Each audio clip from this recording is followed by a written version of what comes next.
Democracy cannot succeed unless those who express their choice are prepared to choose wisely. The safeguard of democracy, therefore, is education. Remember, in a world of strife and division, the ballot still outmuscles the bullet. Good evening and welcome to Atn Politics. Atn Politics is the network's flagship program that discusses core political trends with relevant political stakeholders. Today on Atn Politics, we will be discussing core issues from different political landscapes.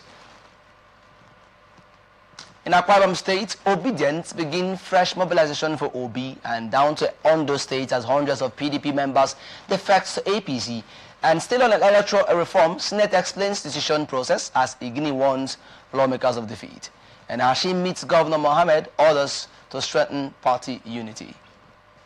And don't forget to open for sponsorship of this program, jingles and advert placements, news and events coverage, personality, society and political interviews, product, service promotion and commercials. Watch us live on www.atlanticnetwork.tv, on Facebook and YouTube Atlantic Television Network, on Apple TV channel 205, also on Limas TV platform, iFastech platform, Apple TV, Niger TV, Eurocode TV. Connect with all Nathan socials.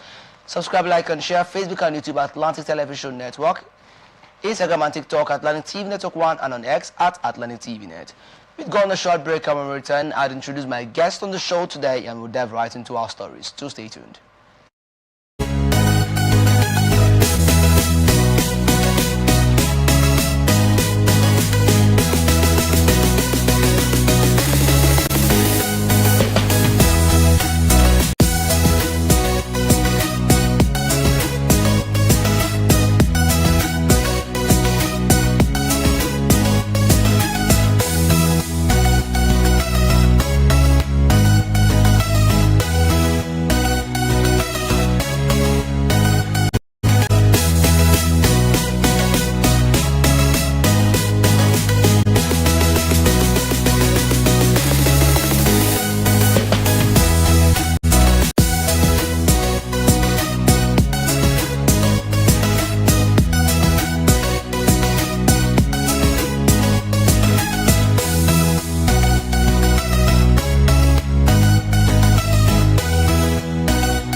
Welcome back and thank you for staying tuned.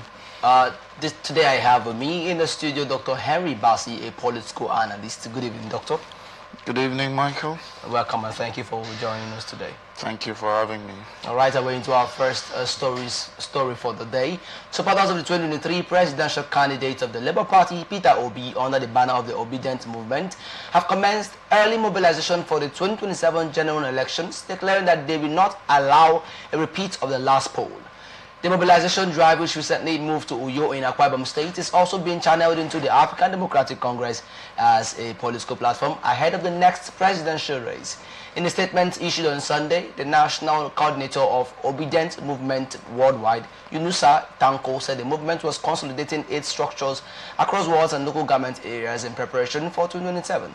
He said this is Uyo, Akwa Ibom State, as we continue to mobilize into the ADC with the strong words of His Excellency Peter Obi are very clear. We will not allow a repeat of what happened in the 2023 elections. He added the time has come to move from passion to structure, from structure to strategy, and from strategy to victory. The Obedience coordinator further declared that the movement would strategically align with the ADC. Tanko urged supporters not to be complacent ahead of the next election cycle.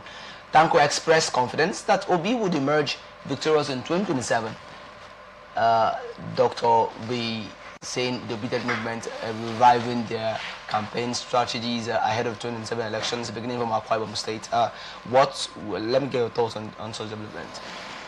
Thank you. You know, when this movement started, it started prior to 2023 general election. There were a lot of comments made by Nigerians from other political party affiliation. Okay. Saying that how could someone who does not have any structure in any part of the country, want to contest election and then, get the needed support. But it was a shock to, members of the other political parties, especially the party in power, to see the kind of support the Obi movement garnered in that 2023 general election. And so if they have, begun their mobilization, and that was at Uyo, the Akwa Ibom state capital, it means that they really want to sensitize Nigerians, against the 2027 general election. Whether we like it or not, Obi is not just a name, it's a household name. Okay. And so I could remember what somebody said during the 2023 general election, that if you look at the Obedience, it's not just a name, but it's a movement that have organic support. And I intend to agree with the person, within the very short time, Obi moved, I'm talking about 2023, moved from People's Democratic Party to Labour Party. And these support groups try to mobilize themselves in different states of the 36 states of the Federation. And at the end of the day, you saw the support. It was massive. And so for me, the preparation or the mobilization is somehow late to me. I'm not saying they say it's never late, you understand? Yeah. Then it's somehow late. I know that the lateness came as a result of not knowing the particular political party, the the presidential candidate will pitch his tent. I'm talking about Peter Obi here. Okay. So, but when he finally made his mind to come to ADC, African Democratic Congress, and made his membership registered officially, that was when the Obedience all over the country, started gaining their support for Peter Obi. But then it does not stop there. You see, in every movement, you must have a strategic group that involved in research and planning. Now, what does that mean? Because any group that will want to go further, go far, you must have a group that goes into research. And why will they go into research? It is to unearth those things that will enable them to stabilize and also discover what were the the loopholes they had in the previous elections that did not give them the victory they needed. So when they actually go into that, they will discover or rediscover what they didn't do well, and then capitalize on that to come up with something that will make difference than what they had last time.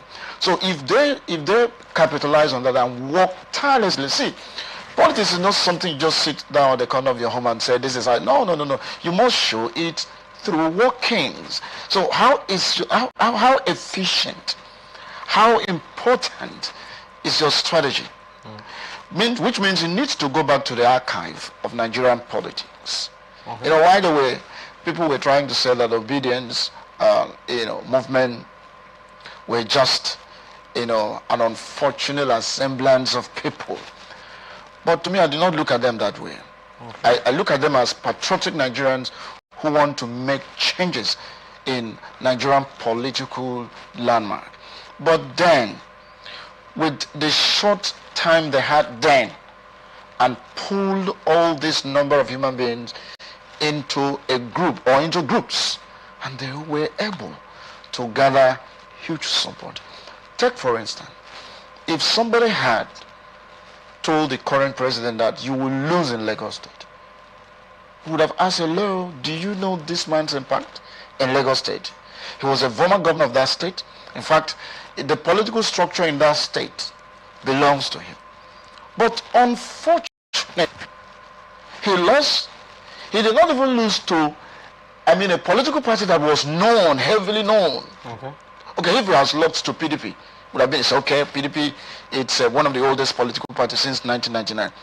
But lost to Labour Party. It was a shock. But then, in politics, they said, you can't just sit down and preempt or talk about things without showing the real strategy that will help you, to really capture the minds of the voters, because here Nigerians will be involved. Nigeria will be talked to. You understand? Arrange themselves into this group that will enable them to go from place to place to be able to convince people. Why do you want us to vote for this man? What are his plans for Nigeria? And how is he going to implement this plan? Because somebody might have a good plan.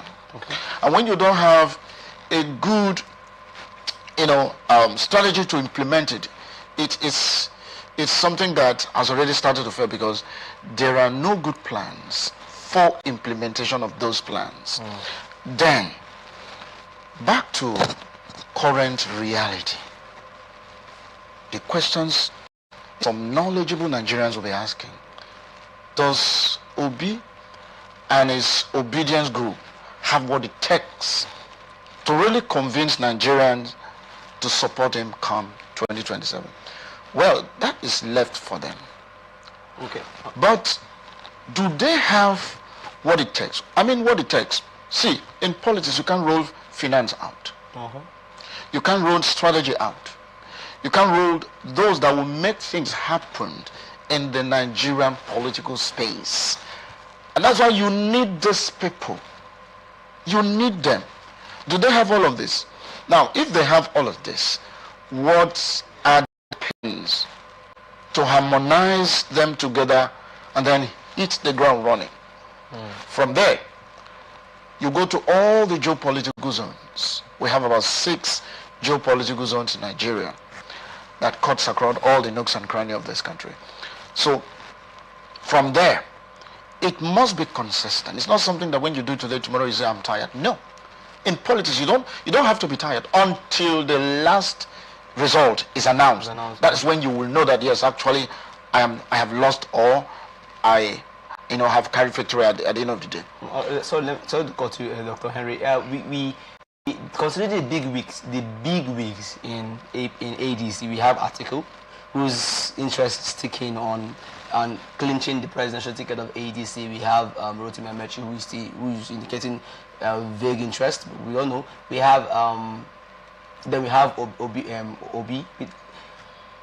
Who do you think, or what do you think ADC will look out for when when the party primaries come up in giving or in choosing a presidential candidate, considering the fact that we have these three big wigs, and also I think there's also one I've forgotten his name. There should be like four or five in ADC. Now, yes, that's obedient movement. Remember, Atiku is the big force also. So, what do you think ADC look at when their primaries come up? You see, in politics, there is one thing that is permanent.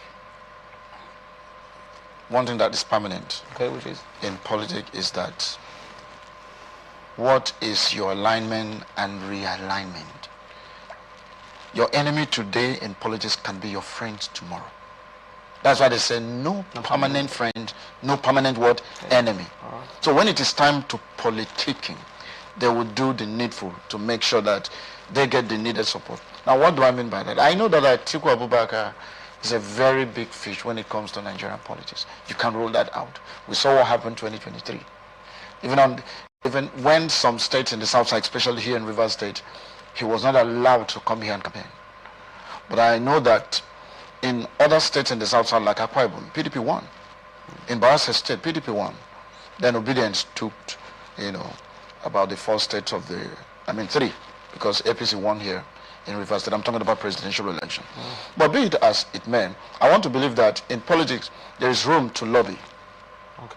So if Peter Obi, the obedient leader, can lobby his way, they can sit down on a round table and negotiate. Yeah. It's okay. How do we want this politics to go?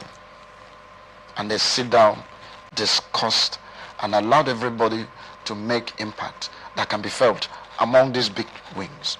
And they say, okay, let's go. Now, if they see that, look, the main political strategy, I'm talking about the primary election in all the political parties that use, because sometimes it must go on delegates primary election. Sometimes the party may decide, okay, this is who we choose. In their constitution, these are allowed. But they can also, due to the prevailing circumstances, what do we do?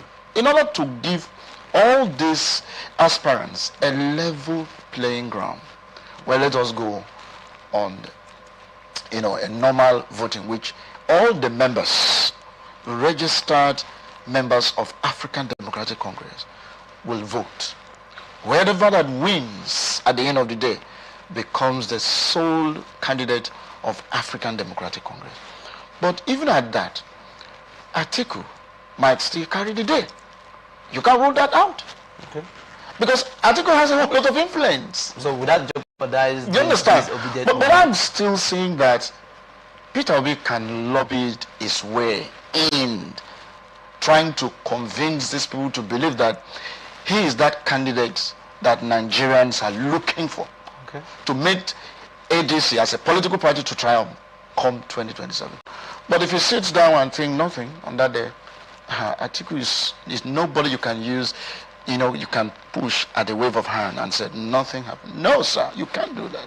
If you do that, you regret, because he will just sit down, and then Atiku has his supporters almost in all the 36 states of the Federation. Even in Rivers State. Would you say he doesn't have to? It does. Okay. It does. Now, I'm looking at but when it comes to money, I was talking about money. So in Nigerian politics, you can rule out money. The last elections, I listened to some obedient movement. One of the cliches they had that money was not even evenly, distributed to make sure that in terms of logistic, things are being done the way it ought to be. But you see, Atiku Abubakar is one person that believes that, look, gather your team, let them present their budget, and whatever that comes out, 1 or 2 persons can say, okay, I'm going to do this, I'm going to do that. They make the money or the fund available. And so that, because politics, logistic takes more money. You need to travel to the north. Will you go by bicycle? Will you go by train? Will you go by bus or by air? So how do you get there?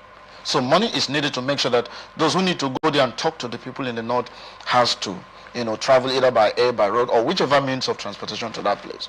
So if there is no fund, do you think that they can do that efficiently and effectively? No. So that is another area too. But if he want to, get that support that will be organic. You see, there's one thing I love American politics. Every Dick and Tom contribute their quarter to make sure that whoever that wins, either from the Republican or from the Democrats, they, generally contributed their money to support them. But in Nigeria, they believe that, say, don't worry, we don't need your money. Or the money bags will just push in the money and say, okay, I'm going to see if you pay 20,000, I'm going to pay 40. Things like that. But then Nigerians has to be persuaded if the obedience, want to make impact come 2027. All right. Thank you, Mr. Henry, for your opinion on that story. On to the next story. Over 300 members of the People's Democratic Party in Ondo State have dumped their party to join the ruling All Progressives Congress in the state. The development has further depleted the camp of the main opposition party as the defectors come from various wards across the 18 local government areas of the state.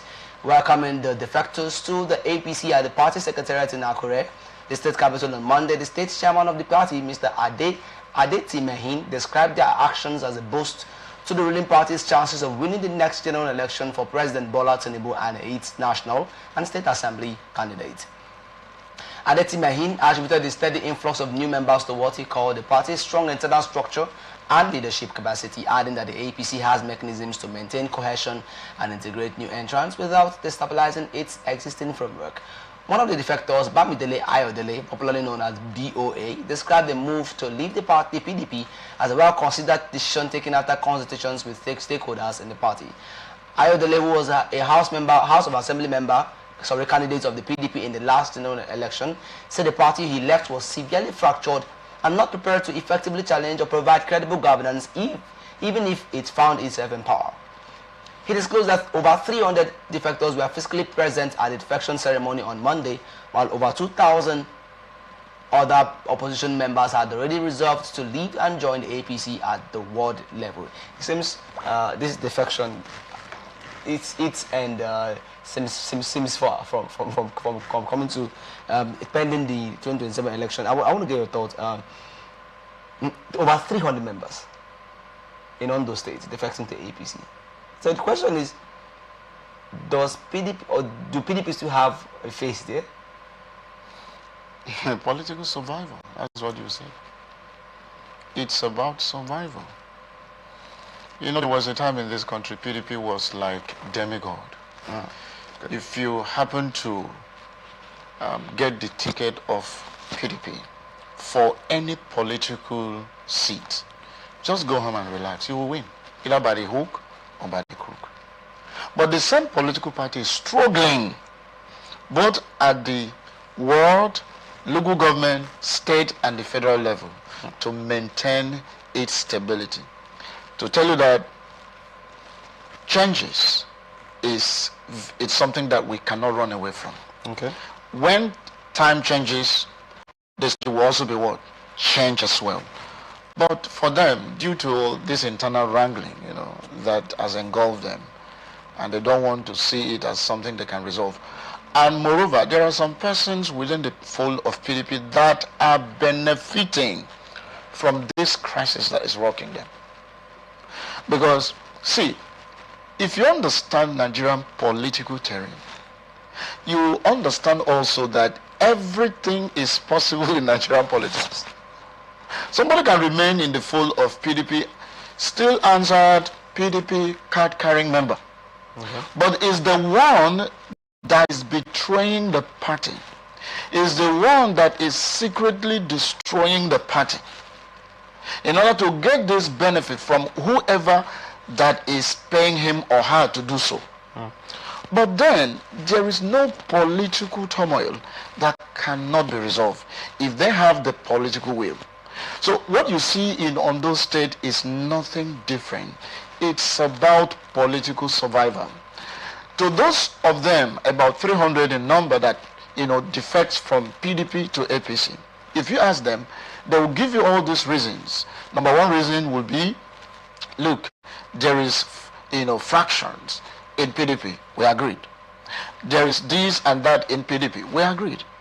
But if every Dick and Tom in that political party give these reasons without staying back, to make sure that whatever problem they have as a political party, they resolve it amicably, then what do you think will happen? It's because that most of them sees partisan politics as a means of survival, as a transaction, as something that fetch them money into their pockets, as something that should put food on their table. It's not how will this political party change Nigeria for better. That is not in their thinking faculty. So what they do is that if party A is not favorable, absolutely party B must be favorable to them. And so that is why if by tomorrow PDP is stable, PDP win election, maybe at the center, they will also decamp in their numbers. That is the attitude of Nigerian politics. They are there for survival. Now, something happened. My friend told me something which was very, very strategic. He said, there was this politician in a particular area, which I don't want to mention, that this man was very popular. When you go to this man's compound, early in the morning, as early as 7 a.m. in the morning, you see human beings trooping in their numbers. But when politics did no longer favor that man, that group diminished within days. Okay, interest. That is it. Okay. That group completely diminished. In fact, you go to that man's compound, you wouldn't even find a trace that this man was politically relevant in that locality. That is how Nigerian politics are. And so for you, when you understand, you need to see, if somebody have to take a study, I've said this in other platforms, that if somebody need to take a study about Nigerian political history, not just the history, take it within a space of time, you will understand that you can't just jump in. It's all about what are we to benefit, not what they will offer. So if you ask them, those 300 persons seem to have been, PDP members defected from PDP to APC. What to your defection? It will tell you, look, there is problem, blah, blah, blah. And if you look at it very critically, they are part and parcel of that problem. They contributed that problem in PDP. But now, having destroyed that party, they have left it to another political party. Okay, isn't it a human being that built that political party for them to? It is. Okay. It is human being that built that political party. And the same thing, if APC today collapse as a political party, they will also move. Because it's all about survival. In one of our meetings here, I told you something. That in the 60s and 70s and early part of 80s, political parties, registered members of political parties contribute for the day-to-day running of that political party. They also contribute because it is political party that sponsors election. Okay. They contribute to make sure that whoever that they merge as candidates, the party has to sponsor that candidate's election. But currently, ask any of those members, please, when last have you paid your party subscription? Have you ever subscribed 10 naira to make sure that this party move forward? No. Instead, what they will do is, when they say they have a meeting in so and so place, you will see them in their numbers. And they go there with the hope that at the end of the day, maybe 10,000, 5,000, 2,000 naira will be shared to those persons that will go for that meeting. That's their understanding of being member or members of that political party. What is their contribution? What idea can they, contribute to help the party to grow? They don't have such. The one is that they say, look, your guy said we should come. Get ready, we are going there. Something better will be there. When we go there, we share to us.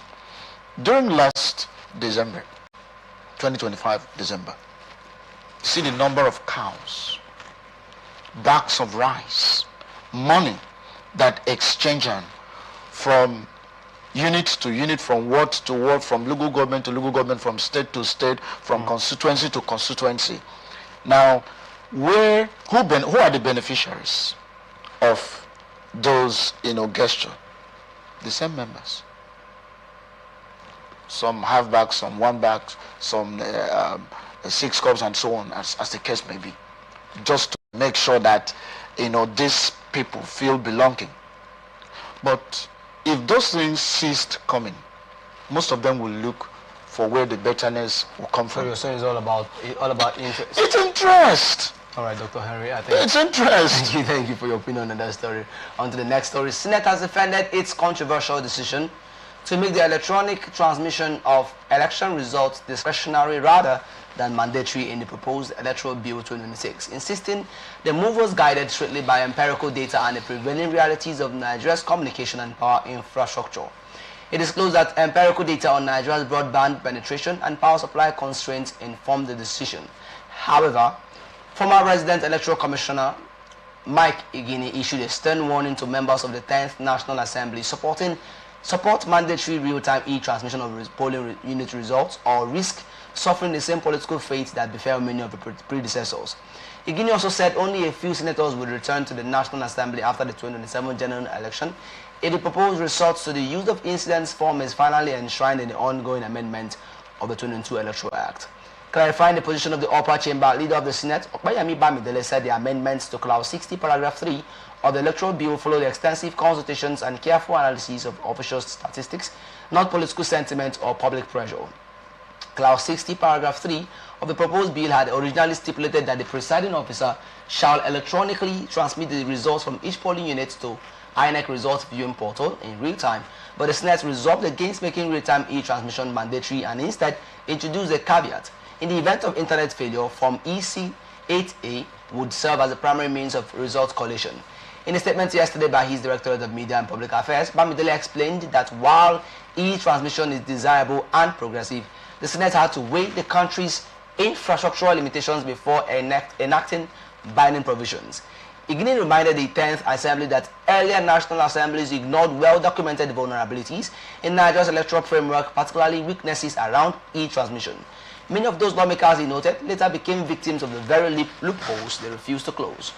According to him, a significant number of legislators who were denied party tickets by governors and party leaders and subsequently defected to alternative platforms were defeated not because they lacked grassroots support, but because polling unit results were manipulated during collation. He argued that the absence of mandatory real-time electronic transmission created opportunities for alterations at ward and local government collation centers, where results could be tampered with outside public scrutiny. Addressing concerns about network limitations, the former commissioner dismissed such arguments as insufficient. Let's start with the last statement by Mr. Igini, dismissing network fluctuations as an insufficient reason not to pass the Electoral Act. So Mike Igini is one of the strong voice amongst those who serve as INEC commissioners. I think his last posting station was Akwa Ibom State. He's a very strong voice when it comes to electoral matter in Nigeria. And so looking at his logical conclusion as it affects e-transmission of result. You see, a nation that wants to grow understand its failures on time and then start working on how, to get out of those traps and move to something more severe, something more, stable, something more convenient. When the cell phone, was introduced in this country, 1999 to be precise, and there were a whole lot of places in this country that did not have network at all. But 10 years after, you saw a whole lot of telecommunication infrastructure spread to almost all the new crannies of this country. That is one, too. In the next 10 years again, that is 20 years, gone by, there are other sophisticated, telecommunications gadgets that can also be used in these remote places without necessarily connected to telecommunications networking system, so to say. Okay. Now, I was also told that the beavers that was used in 2023 general election was configured. One, it can be used through the telecommunication networking. Wow. That is online, can serve as an online gadget, can also serve as offline gadget. That was how it was configured. Now, if that was the major reason of that particular technology used in 2023 general election, which was not captured by electoral laws. So most of the rulings gave by, starting from the tribunal, the Court of Appeal and the, Court of Supreme Court, they were basing on these technicalities, which has always been the case. When the electoral matter is being, whether it's pre or post-election matter, when it is being challenged in court. Those were the technicalities the judiciary discovered, and that was how most of them won and then retained their seat either in the House of Reps or in the Senate. But when you look at all these excuses given by the Senate as being the reasons why they will not allow the real-time election transmission result, it's not. See, the INEC has proposed of about 873.78 billion naira budget to be spent in 2027 general election. Times 2, if not close to times 3 of what they spent in 2023 general election. Okay. And so if this is amount of money that is budgeted to execute 2027 general election, it means that it is not just going to be on logistics alone. It's going to include something that will help, and that is why Nigerians are agitating seriously, especially on the upper chamber, that is the Senate, to make, because if you look at the passage of this Electoral Act in the House of Reps, they passed that it's e-transmission result.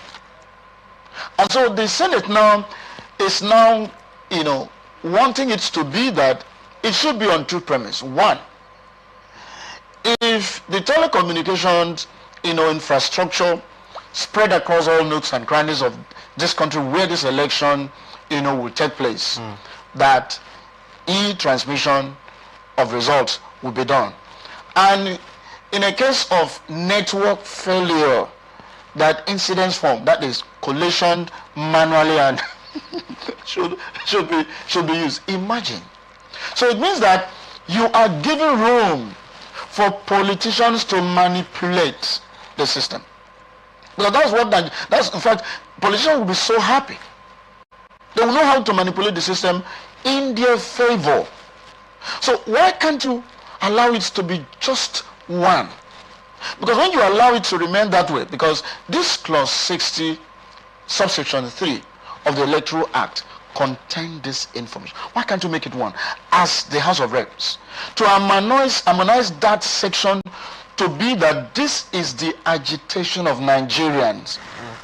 Do you understand my point there? Yeah. But you see them, running from goal to post, running through within the circumference without knowing that this is what Nigerians want. Now, this amount of money that is proposed by Independent National Electoral Commission to use in conducting 2027 election, if at the end of the day both houses approve this fund, which I am sure, vividly sure, that this amount of money proposed by INEC will be approved by the Senate and the House of Reps and give it to them. What will they use it for? If not for things like this. See, when we talked about that, is why each time they said, oh, the last election was very credible, transparent, and what have you. I said, look, I have never seen credibility. I have never seen credibility in Nigeria's election. So we shouldn't confuse ourselves in this foreign language that we use in communicating. That when the word transparency, credibility, fairness, all those things, which fairness? Which fairness in Nigeria's election? But however, if they allow this e-transmission result, I know, when you look at, like what Mike Igini pointed out, that the risk for them to allow these two positions to be in the Electoral Act that if the networking system fails, that election results should be collated manually by using the incidence form, that is EC A or H or whatever. That was the stance of the Senate also. That is the stand of the Senate, which is wrong. It's not going to help. Okay. Because the Nigerian politicians will capitalize on that. But they are electoral officers. And don't also forget, the judiciary wouldn't say anything, because until when you go to them for interpretation, they will look at these laws and use it before you and say, okay, this is the position of the law. And the issue of technicality will not fail to come in at the end of the day, which will give them, the politicians, victory against the real thing. So for me, if they want to be on the safe side, see, I do know that there is no perfect system anywhere in the world. But there are systems that you can rely, you can have 65% reliability.